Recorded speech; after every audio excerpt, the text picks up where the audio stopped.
पश्चिम Asia में चल रही मौजूदा स्थिति को देखते हुए भारत सरकार ने देश में एलपीजी की उपलब्धता और जरूरी सामान की सप्लाई को लेकर अहम जानकारी दी है। यह जानकारी सरकार की ओर से प्रेस इन्फॉर्मेशन ब्यूरो की वेबसाइट पर दी गई है।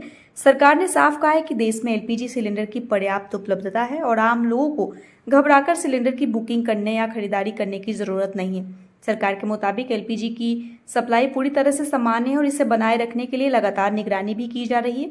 सरकार ने यह भी कहा है कि कुछ जगहों पर एलपीजी सिलेंडर की जमाखोरी और ब्लैक मार्केटिंग की शिकायतें भी सामने आई हैं। ऐसे मामलों को गंभीरता से लेते हुए राज्य सरकार ने कार्रवाई शुरू कर दी है। अधिकारियों को निर्देश दिए गए हैं कि जो लोग जमाखोरी या कालाबाजारी में शामिल पाए जाए उनके खिलाफ सख्त कदम उठाए जाए। इसके साथ ही लोगों से अपील की गई है कि वे एलपीजी सिलेंडर की बुकिंग केवल अधिकृत ऑनलाइन प्लेटफॉर्म के जरिए ही करें, यानी सिलेंडर बुक करते समय केवल आधिकारिक वेबसाइट या अधिकृत मोबाइल ऐप का ही इस्तेमाल करें। सरकार ने उपभोक्ताओं को डिजिटल ठगी से सावधान रहने की भी सलाह दी है।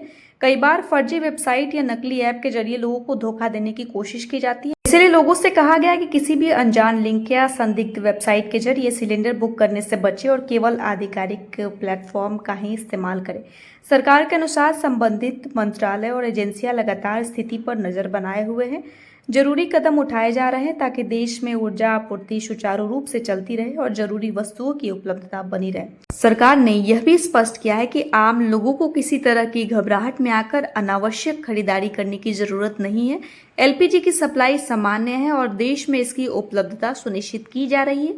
सरकार ने लोगों से अपील की है कि वे किसी भी तरह की अफवाहों पर ध्यान न दें, केवल आधिकारिक जानकारी पर ही भरोसा करें। बने रहे हमारे साथ, देखते रहे BC और मीडिया। धन्यवाद।